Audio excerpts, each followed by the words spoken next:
Assalamualaikum warahmatullahi wabarakatuh. Alhamdulillahirabbil alamin. Allahumma sholli ala sayidina Muhammadin.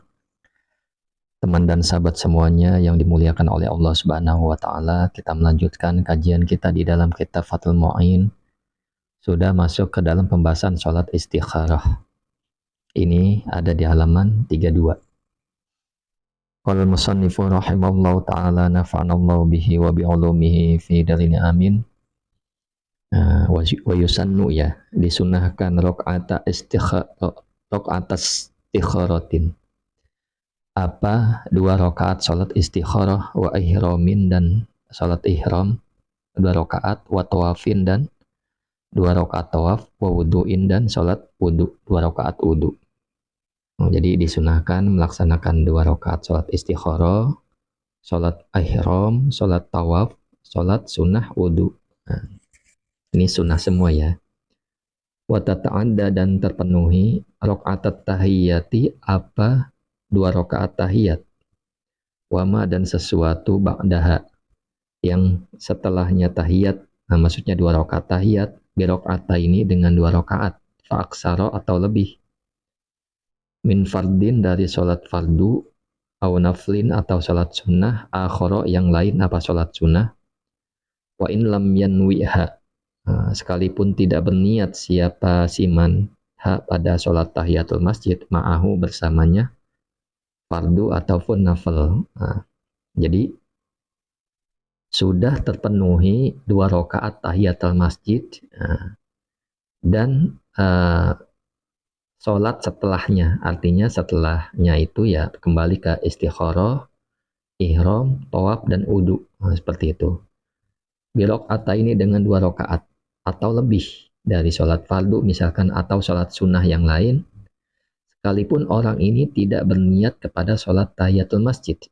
Seperti itu. Jadi gini, orang masuk masjid, kemudian qomat telah didirikan, kan dia sholat berjamaah ya, tidak sempat tahiyatul masjid, atau tidak sempat juga sholat qobliyah ya, dia langsung bergabung kepada jamaah sholat zuhur misalkan, langsung sholat wajibnya.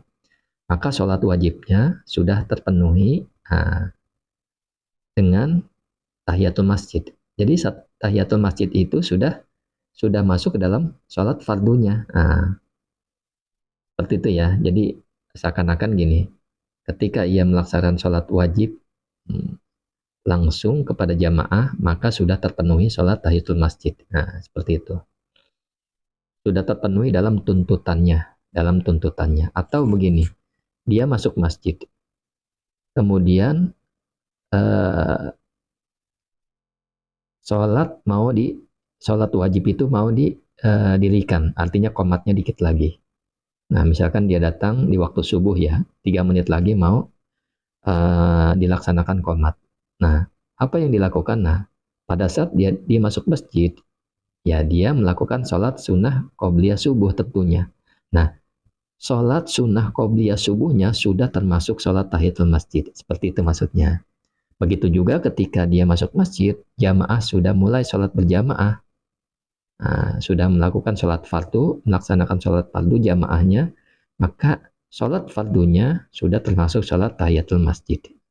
Sekalipun orang ini tidak berniat pada sholat tahiyatul masjid. Seperti itu ya. Wayaskutu maksudnya adalah gugur, tolabuha apa tuntutannya tahiyatul masjid, bijalika dengan demikian fardu dan sunnah. Artinya apa yang gugur itu tuntutannya, seperti itu ya. Yang gugur, yang menjadi gugur kesunahannya dengan melaksanakan sholat-sholat lain, fardu ataupun sunnah yang lain adalah tuntutannya. Amma husulu sawabiha. Adapun hasil pahalanya sholat tahiyatul masjid, fal wajhu, maka adapun salah satu pandangan atau salah satu pendapat, tawakkufuhu ialah tergantungnya hasil ala niyah atas niat. Jadi gini, untuk mendapatkan pahala maka tergantung dengan adanya niat. Jadi yang gugur itu tuntutannya, tetapi pahalanya belum tentu. Pahalanya tidak ya, maksudnya seperti itu. Amma husulu sawabiyah, adapun hasil pahalanya, menurut suatu pendapat bahwa pahala itu tergantung dengan niatnya seseorang. Kalau dia sholat wajib tentunya dapatnya sholat wajib. Likhobari, karena memang ada hadis, innamal a'malu bin niat. Sesungguhnya hanya saja perbuatan-perbuatan itu ialah bin niat, sebab niatnya. Kama sebagaimana keterangan qalahu yang mengatakan kepadanya jam'un, siapa sekelompok ulama, mutaakhiruna yang mutaakhir, siapa sekelompok ulama, wa'tamadahu, dan menjadikan pedoman padanya pendapat Sayyihuna, siapa guru kami, yaitu Ibnu Hajar Al-Haytami. Jadi pendapat ini, orang ini tuntutannya gugur, sholat tahiyatul masjid itu. Hanya saja pahalanya menurut suatu pendapat tergantung niatnya. Artinya pahalanya tidak. Karena memang ada hadis innamal a'malu binniyat. Sebagaimana segelompok ulama yang mutaakhir. Dan guru kami siapa Syekh Ibnu Hajar Al-Haytami berpegangan atau menjadikan menjadikan pedoman. Nah, maksudnya pendapatnya seperti sekelompok ulama mutaakhir. Nah, jadi ulama siapa guru kami yaitu Ibnu Hajar Al-Haytami berpedoman pada pendapat itu. Itu sih gampangnya. Lakin tetapi zohiru kalamil ashab. Adapun zohir perkataan para ulama ashab Syafi'iyah, para ulama Syafi'iyah, husulu sawabiha. Husulu sawabiha ialah hasilnya pahala tahiyatul masjid. Wa in lam yanwiha, sekalipun tidak berniat siapa orang pada tahiyatul masjid, ma'ahu bersamanya fardu dan nafal, bersamanya fardu dan sunnah. Nah, zohirnya pembicaraan atau perkataan para ashab Imam Syafi'i, para ulama Syafi'iyah, bahwasanya walaupun dia sholat wajib atau sholat sunat yang lain, maka tetap pahalanya sholat tahiyatul masjid ia tercapai. Nah, sekalipun ia tidak niat atau tidak berniat kepada sholat tahiyatul masjid. Nah, seperti itu ya, ini pandangan perbedaan para ulama. Ya, kita ngikut saja ya, kita ngikut saja. Kalau kita sempat sholat tahiyatul masjid, ketika masuk masjid ya sholat.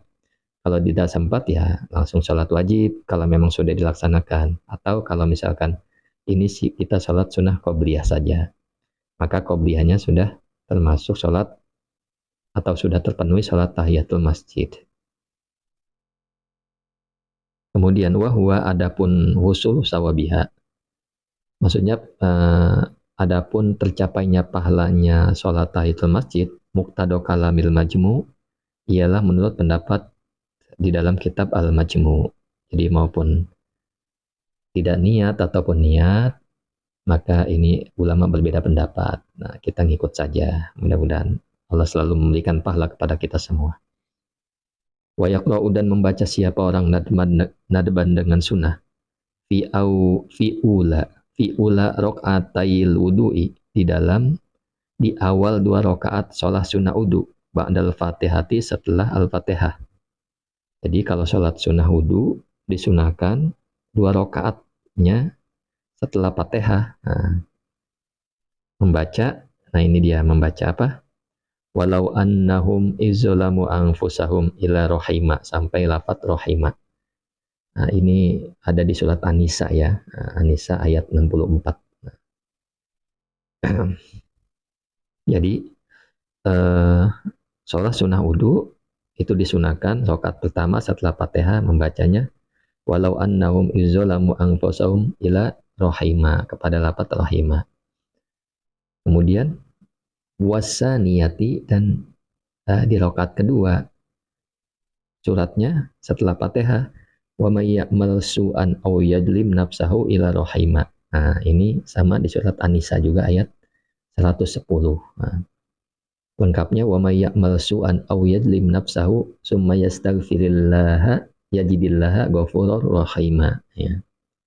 Wa may ya'mal, barang siapa yang berbuat su'an, keburukan, aw yadlim, atau barang siapa yang zalim nafsahu, kepada dirinya, summa yastaghfirillaha, kemudian dia memohon ampun kepada Allah, yajidillah, maka ia mendapati Allah ghafurur rahima, maha pengampun lagi maha penyayang. Seperti itu ya. Wa minhu, dan termasuk alladzi la tusanu fil jamaah, maksudnya adalah termasuk sholat sunnah yang tidak disunahkan berjamaah, sholatul awabina, adapun sholat awabin. Nah, sekarang kita membahas sholat awabin. Sholat awabin ya sholat-sholat yang sholat yang orang yang kembali kepada Allah. Wa ya adapun sholat awabin isyruna ialah 20 rakaatan rakaatnya. Bainal maghribi, di antara maghrib, wal isya'i, dan sholat isya. Jadi sholat awabin itu 20 rakaat. Nah, di antara maghrib dan isya. Nah, waluwiyat, dan diriwayatkan bahwa sholat awabin itu sitan 6 rakaat, wa arba'ina, dan 4 rakaat. Sitan 6 rakaat, wa arba'an, dan 4 rakaat, warok ataini, dan 2 rakaat. Jadi sholat awabin diriwayatkan, sholat awabin itu selain ada yang bilang 20 rakaat, ada juga yang meriwayatkan bahwa sholat awabin itu 6 rakaat, wa arba'an, dan 4 rakaat, warok ataini, dan 2 rakaat. Nah, wahuma, adapun 2 rakaat, al-aqallu ialah paling sedikit. Jadi paling sedikit sholat awabin 2 rakaat. Wa tata'adda, dan terpenuhi apa sholatul awabin. Nah, sama kayak tadi ya, sholat tahiyatul masjid. Wa tata'adda, dan terpenuhi apa sholat awabin bi fawaita, dengan sholat terlewat, sholat qada, wa ghairiha, dan selainnya qada. Jadi ketika seseorang melaksanakan sholat di antara maghrib dan isya, tetapi dia melaksanakan sholat qada misalkan, bukan sholat yang lain, maka sholat qadanya termasuk sholat awabin. Nah, seperti itu. Ugoiriha, atau dia di antara sholat maghrib dan sholat isya melakukan sholat bukan qada, tapi sholat yang lain, tetapi juga bukan awabin, maka sudah terpenuhi sholat awabin. Nah, khilafan, hal dalam keadaan berbeda, li syaihina, kepada guru kami atau bagi guru kami. Jadi Ibnu Hajar al-Haytami berpendapat bahwa sholatnya itu yang dikerjakan itu tergantung niatnya juga, tergantung ta'in. Nah, tergantung ia menentukan sholat apa baru terpenuhi, baru mendapatkan pahala, seperti itu ya. Nah, jadi bagi guru kami ini berbeda pendapat ya.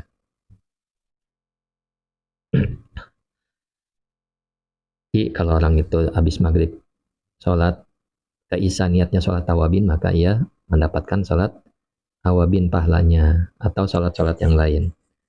Nah, tapi kalau pendapat yang di atas, watata'adda bi fawaita wa ghairiha, sholat-sholat yang lain seperti sholat qada dan sholat sunnah selain awabin, ketika dikerjakan di waktu maghrib dan isya, maka sudah terpenuhi sholat awabin. Nah, seperti itu ya.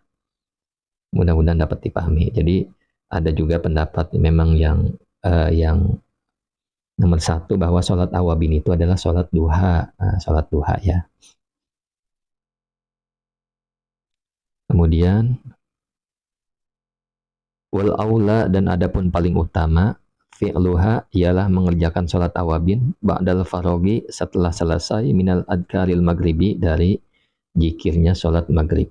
Nah, ini dia. Jadi yang paling utama ialah seseorang itu melakukan sholat sunnah awabin setelah zikir-zikir sholat maghrib.